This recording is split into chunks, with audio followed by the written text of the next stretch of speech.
প্রেত পক্ষ এখানে স্বাভাবিক একটি বিভ্রম। সকলকে স্বাগত জানাচ্ছি প্রেত পক্ষের 402 নম্বর এপিসোডে।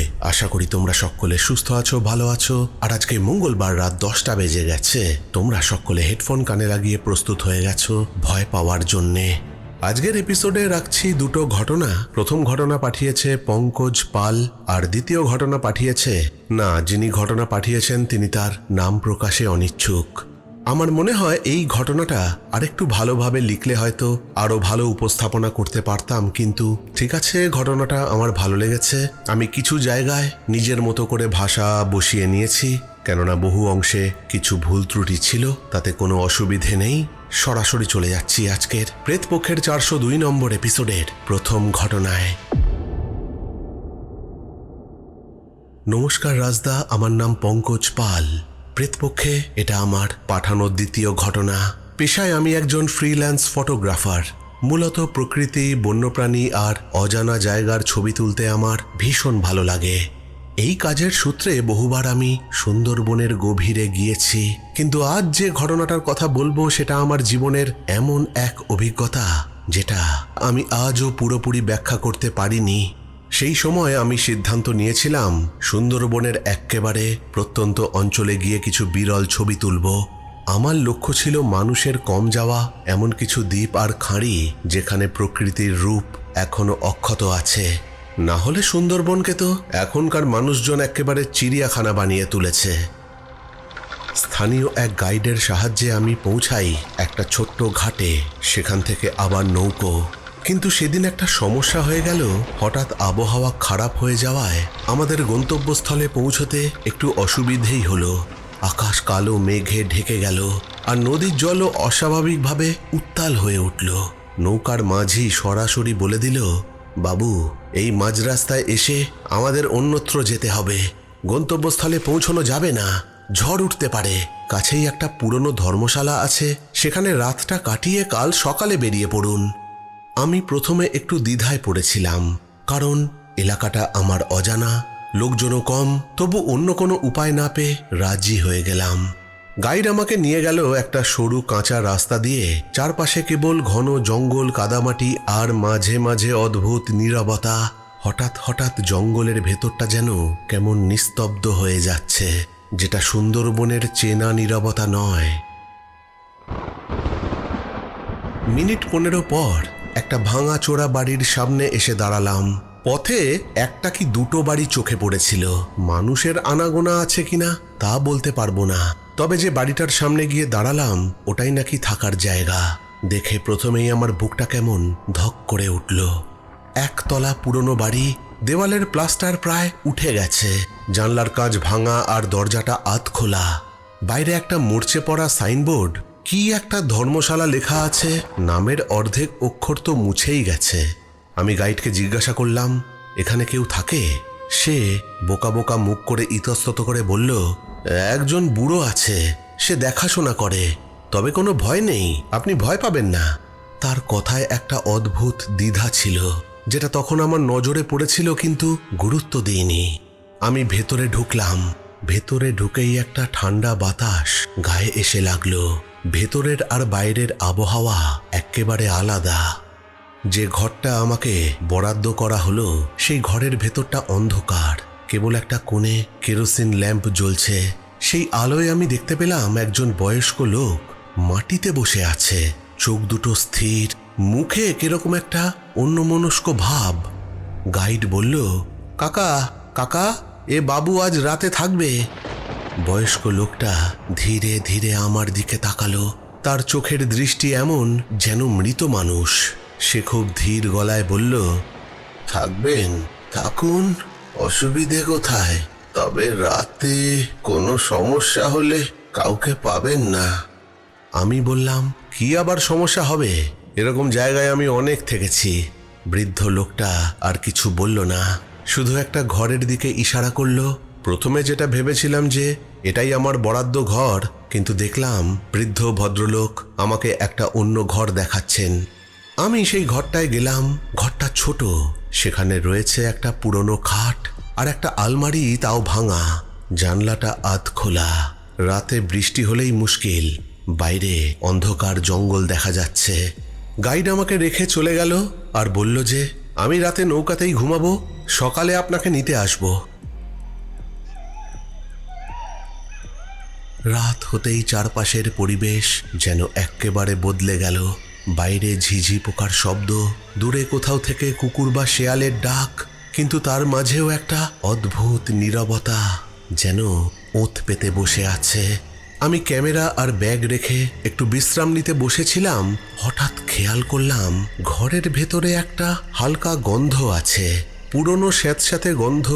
এই ঘরে থাকা অস্বাভাবিক নয়, কিন্তু তারপর লক্ষ্য করলাম সেই গন্ধের সাথে মিশে আছে একটা পচা গন্ধ। পুরনো বাড়ি, স্যাঁতস্যাঁতে গন্ধ ঠিক আছে, কিন্তু পচা গন্ধ। বাইরে জলা জঙ্গলে মাছ মরেছে নাকি? রাত বাড়তে লাগলো। শরীর প্রচণ্ড ক্লান্ত ছিল। ঘড়িতে দেখলাম রাত 11:30 বাজে। আমি খাটে শুয়ে পড়লাম। সেই বৃদ্ধ ভদ্রলোক কোনো খাবারের ব্যবস্থা করেননি, আর আমিও তাকে বলিনি। সঙ্গে ছিল মুড়ি, চানাচুর, বিস্কুট। সেই দিয়েই কোনো রকমে ক্ষুধা নিবারণ করলাম। খাবার খেয়ে জলের বোতলটা টেবিলের ওপর রাখার পরেই শব্দটা শুনতে পেলাম। করিডোরে কারোর পায়ের শব্দ, খুব ধীরে ধীরে। কেউ মেপে মেপে পা ফেলছে। আমি বিছানায় উঠে বসলাম। ভাবলাম হয়তো ওই বুড়ো লোকটা হাঁটছে, কিন্তু এই হাঁটার শব্দটা স্বাভাবিক নয়। শব্দটা একটা জায়গা থেকে আসছে আর আমার দরজার সামনে এসে থেমে যাচ্ছে। আবার সেই একই জায়গা থেকে শব্দটা আসছে, আবার আমার দরজার সামনে এসে থামছে। আমি দরজার কাছে গিয়ে কান পাতলাম। এই নিয়ে প্রায় 5ম বার সেই শব্দটা আবার আমার দরজার সামনে এসে থেমে গেল। তারপর শুনতে পেলাম একটা চাপা নিঃশ্বাসের শব্দ। আমার শরীরের লোম খাড়া হয়ে গেল। আমি সাহস করে দরজাটা খুলে ফেললাম। বাইরে কেউ নেই। করিডোরটা অদ্ভুত রকম ঠান্ডা। হঠাৎ দেখলাম আমার ঘরের ল্যাম্পের আলোটা কাঁপছে। ঘর থেকে বেরিয়ে কিছুটা এগিয়ে গেলাম। তখনই চোখে পড়ল দেওয়ালে একটা দাগ, লালচে, যেন পুরনো রক্তের দাগ। আমি ঘরে ফিরে এসে দরজা বন্ধ করে দিলাম। ঘরে এসে খাটে বসে নিজেকে বোঝাতে লাগলাম যে এগুলো হয়তো কল্পনা, আলো ছায়ার খেলা। কিন্তু ভেতরে ভেতরে একটা অস্বস্তি বাড়তেই থাকলো। রাত প্রায় 12টার সময় আমার আবার ঘুমটা ভেঙে গেল। কেউ আমাকে ডাকছে, দরজা খোলো, দরজা খোলো, দরজা খোলো। কান পেতে শুনলাম শব্দটা আসছে অনেক দূর থেকে। আমি কোনো উত্তর দিলাম না। কয়েক মুহূর্ত পর দরজায় একটা আওয়াজ হলো। টোকা নয়, কিন্তু একটা ঠক ঠক শব্দ।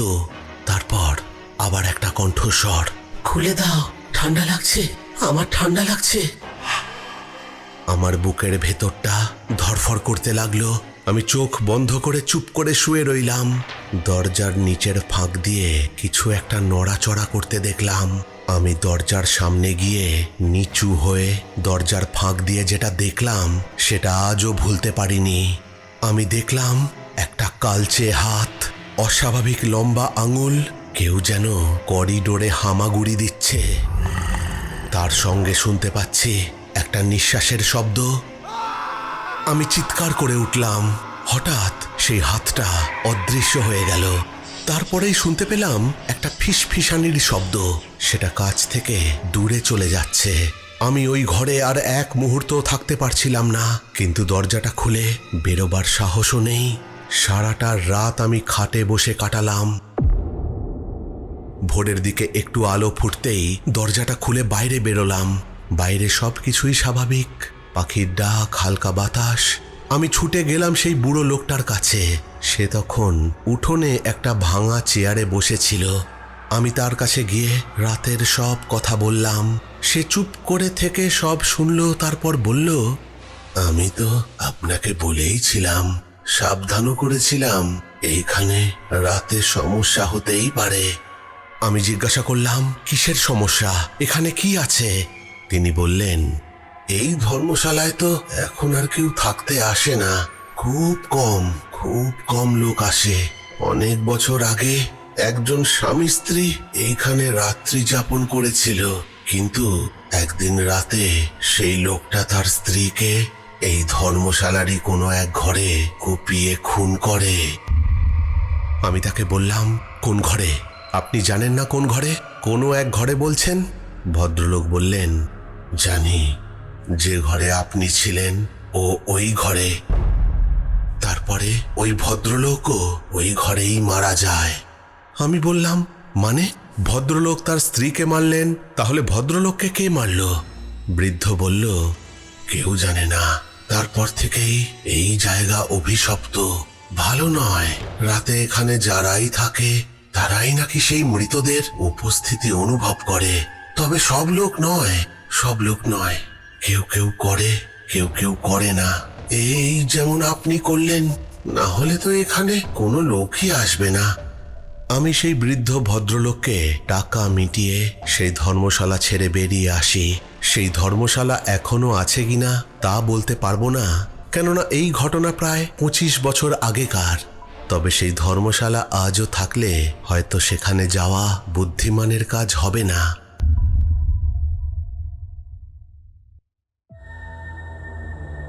প্রেত পক্ষ এখানে স্বাভাবিক একটি বিভ্রম। অদ্ভুত একটা ঘটনা শুনলাম, পঙ্কজ পাল আমাদেরকে পাঠিয়েছে। সুন্দরবন নিয়ে ঘটনা সবসময় আমাদেরকে দারুণ আনন্দ দেয়, এন্টারটেন করে। তোমাদের কিরকম লাগলো ঘটনাটা অবশ্যই কমেন্ট করে জানাবে। সুন্দরবনকে নিয়ে বহু ঘটনা আমাদের প্রেতপক্ষ চ্যানেলে আছে। আরেকটা ঘটনা সেইগুলোর মধ্যে যোগ হলো। চলে যাব আজকের দ্বিতীয় ঘটনায়। দ্বিতীয় ঘটনা যিনি পাঠিয়েছেন তিনি তার নাম প্রকাশে অনিচ্ছুক, তবে ঘটনা বলার সুবিধার্থে আমি একটা কাল্পনিক নামের সাহায্য নিচ্ছি, রবি। এক ফোঁটাও দেরি না করে চলে যাচ্ছি আজকের প্রেতপক্ষের 402 নম্বর এপিসোডের দ্বিতীয় ঘটনায়। নমস্কার রাজদা, আমি পশ্চিমবঙ্গের একটা ছোট্ট প্রত্যন্ত গ্রামের মানুষ। আমার নাম রবি। আমাদের গ্রাম খুবই শান্ত, সবুজ, চারপাশে মাঠ, গাছপালা আর কাঁচা রাস্তা। যে ঘটনাটা আজকে তোমাকে লিখে পাঠাচ্ছি সেই ঘটনা আজ থেকে প্রায় 30 বছর আগেকার। আমাদের গ্রামের মাঝখানে একটা পুরনো পুকুর ছিল। অনেক বছর ধরে সেটা প্রায় শুকিয়ে গিয়েছিল। গ্রাম পঞ্চায়েত সিদ্ধান্ত নেয় যে পুকুরটা আবার খনন করা হবে। যেই দিন পুকুরের খনন কার্য শুরু হলো, আমি আর আমার বন্ধু বাপন সেই দিন দাঁড়িয়ে দাঁড়িয়ে কাজ দেখছিলাম। হঠাৎ একটা শ্রমিক চিৎকার করে উঠে বলল, ওই দেখো, ওখানে কিছু আছে। সবাই দৌড়ে গেল। কাদার ভেতর থেকে একটা পাথরের মতো কিছু বেরিয়ে এলো। ধীরে ধীরে সেটাকে তোলা হলো। প্রায় 2 ফুট সাইজের একটা মূর্তি। সেটাকে দেখে আমরা সবাই চুপ করে গেলাম। কোনো দেবদেবীর মূর্তি তো নয়। মুখটা অদ্ভুত বিকৃত, চোখ দুটোর জায়গায় লাল রঙের পাথর বসানো, ঠোঁটের কোণে একটা অস্বাভাবিক হাসি। বাপন তখন বলল, এটা কিন্তু ভালো কিছু না গো, এটাকে ফেলে দাও। যেখান থেকে তুলেছ ওখানে মাটি চাপা দিয়ে দাও। সেইখানে উপস্থিত একজন বয়স্ক লোক, তার মুখটা হঠাৎ গম্ভীর হয়ে গেল আর তিনি বললেন, ঠিক ঠিক ঠিক কথা, এটা যেখানে ছিল সেখানে রেখে দাও, না হলে ভালো হবে না। কেমন অশুভ দেখতে এই মূর্তি। কেউ তখন সেই কথার গুরুত্ব দিল না। সবাই বলল, আরে দূর, এই মূর্তি এখানে থাকলে আবার পায়ে লেগে চোট খাবে, কারোর ব্যথা লাগতে পারে। এই মূর্তিটাকে তুলে পুকুর পাড়ে রেখে দেওয়া হোক। শ্রমিকেরা তাই করল। সেই দিন রাত থেকেই অদ্ভুত সব ঘটনা ঘটতে শুরু করলো আমাদের গ্রামে। আমাদের গ্রামে রাতের বেলায় কুকুরেরা চিৎকার করে ঠিকই, কিন্তু সেই রাতে সব কুকুর যেন মরা কান্না কাঁদতে লাগলো। সকলেই দেখলো সেই কুকুরগুলো জড়ো হয়েছে সেই পুকুরের পাড়ে, যেখানে সেই মূর্তিটা রাখা রয়েছে। বাপন আমাদের বাড়ির পাশেই থাকতো। সে আমাদের বাড়িতে এসে বলল, দেখ, দেখেছিস, কুকুরগুলো বুঝতে পেরেছে, ওরা অপদেবতা বোঝে। পরের দিন সকালে নানান লোকের মুখে নানান রকম কথা শোনা গেল। কেউ বলল পুকুর ধারে নাকি একজন সাদা ধবধবে লোক দাঁড়িয়েছিল। তাকে দেখা মাত্রই যে দেখেছে সে নাকি দৌড়ে পালিয়েছে। আমি এই কথাটা হেসে উড়িয়ে দিলাম। বাপনকে বললাম, দেখেছিস, এই শুরু হয়ে গেল গ্রামের লোকেরা। এবার বলবে ভূত, অপদেবতা। তবে আমার কথা শুনে বাপন কিছু বলল না। সেই দিন সন্ধ্যাবেলায় আমি আর বাপন ঘরে লুডো খেলছি। তখন আমাদের ছুটি চলছিল। হঠাৎ জানলার বাইরে থেকে কেউ আমাদের যেন বলল, এই আমাকে ফিরিয়ে দে আমাকে। আমরা অবাক হয়ে বললাম, এই কে রে, জানলার সামনে কে? জানলার সামনে গিয়ে দেখি কেউ কোথাও নেই। পরের দিন সকালে শুনলাম যে শ্রমিক মূর্তিটাকে প্রথম দেখেছিল সে নাকি আগের দিন রাতে হঠাৎ খুব অসুস্থ হয়ে পড়েছে। সে নাকি ঘুমের মধ্যে চিৎকার করছিল আর বলছিল, ওটা আমাকে ডাকছে, ওটা আমাকে ডাকছে। তারপর সে উন্মাদ হয়ে যায়। তারপর একদিন সেই গ্রাম ছেড়ে সেই লোকটা চলে যায়। এরপর আরও ঘটনা ঘটতে শুরু করলো আমাদের গ্রামে। লোকেদের বাড়িতে গরু, ছাগল, মুরগি, হাঁস একে একে মরতে লাগলো। কোনো কারণ নেই, কিচ্ছু নেই। গ্রামের লোকেদের মধ্যে হাহাকার পড়ে গেল। গ্রামের লোকেরা বলা বলি করতে লাগলো, ওই পুকুর পাড়ে যে মূর্তিটা বসানো রয়েছে সেটাই অশুভ, সেটাকে ভেঙে ফেলা হোক বা ফেলে দেওয়া হোক। অনেকেই বলল সেই মূর্তিটাকে নাকি রাতের বেলায় পুকুর পাড়ে দেখা যায় না, আবার সকালে সেটা একই জায়গায় দাঁড়িয়ে থাকে। সেই দিন রাতে আমি আর বাপন ঠিক করলাম সেই মূর্তিটাকে গিয়ে দেখব যে গ্রামের লোকেরা ঠিক কথা বলছে কিনা। আর যেমন কথা তেমনই কাজ। বাপন কিছুটা ভয় পেয়েছিল ঠিকই, কিন্তু শেষমেশে আমার সাথে যেতে রাজি হয়ে যায়। আমরা যখন রাতের বেলায় পুকুর পাড়ে গিয়ে পৌঁছলাম, দেখলাম সত্যি মূর্তিটা যেখানে রাখা ছিল সেখানে নেই। আমরা দুজনেই থমকে গেলাম। ঠিক তখনই পুকুরের মাঝখানকার কাদা নড়তে শুরু করলো ধীরে ধীরে, যেন কেউ কাদার ভেতর থেকে উঠে আসছে। আমার গলা শুকিয়ে গেল। তারপর আমরা দেখলাম পুকুরের মাঝখান থেকে পাঁক আর কাদার মধ্যে থেকে উঠে আসছে একটা সাদা হাত। বাপন চিৎকার করতে গেল, কিন্তু আমি ওর মুখ চেপে ধরলাম, বললাম, চুপ কর, চুপ কর। তারপর পুকুরের মাঝখান থেকে একটা শব্দ ভেসে এলো, আমাকে কেন তুলেছিলি আমায়? আমরা দুজন দৌড়তে লাগলাম, কিন্তু মনে হলো কোনো একটা শক্তি আমাদেরকে পুকুর পাড়ে আটকে রেখেছে। আমরা যেন দৌড়িয়েও এগোতে পারছি না। আমি পেছনে ফিরে তাকিয়ে যা দেখলাম সেটা আজও ভুলতে পারিনি।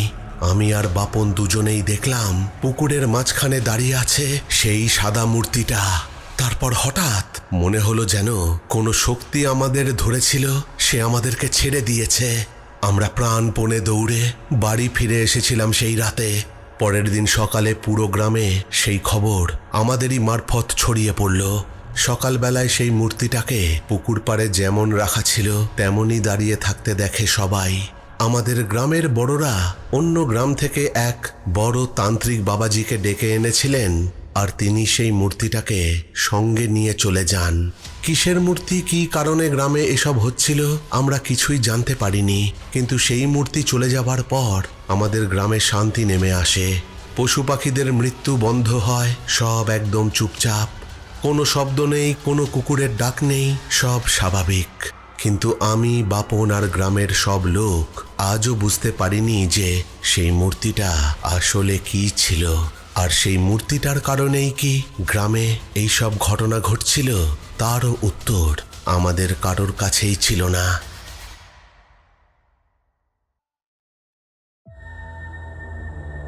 প্রেত পক্ষ এখানে স্বাভাবিক একটি বিভ্রম।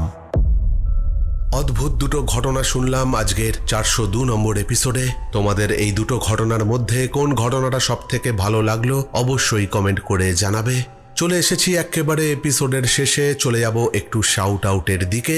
কমেন্ট করেছে সুমিত্রা পট্টনায়ক, লিখেছে কংগ্রাচুলেশনস ফর 400 এপিসোড। কমেন্ট করেছে শ্যামল মিত্র, লিখেছে 400 কেন, 4 লাখ হয়ে গেলেও দাদা তোমাকে আমরা সবাই এমন ভাবেই ভালোবেসে যাব। লাভ ইউ রাজদা, লাভ ইউ প্রেতপক্ষ।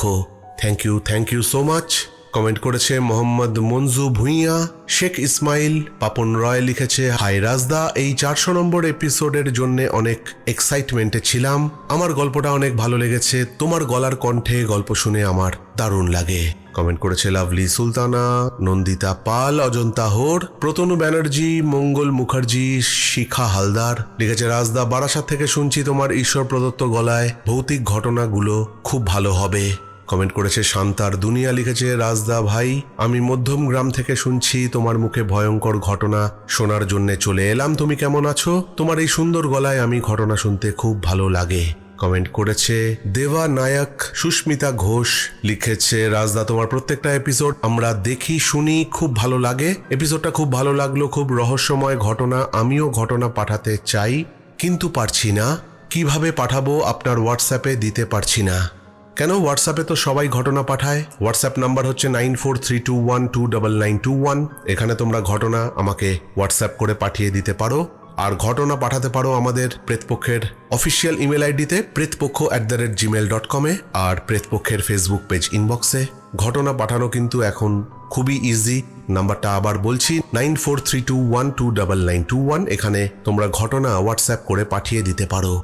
এই সবকটা কমেন্টই এসেছিল এক মৃত মেয়ের সেকেন্ড হ্যান্ড মোবাইল ফোন কিনে তার আত্মার কবলে পড়ার ঘটনা, প্রেতপক্ষের 400 নম্বর স্পেশাল এপিসোডকে উদ্দেশ্য করে। তাহলে আজকের মতো এখানেই শেষ করছি। ফিরে আসবো পরের সপ্তাহে নতুন কোনো ঘটনা নিয়ে। ততক্ষণের জন্য তোমরা সকলে ভালো থেকো। Love you all. টাটা।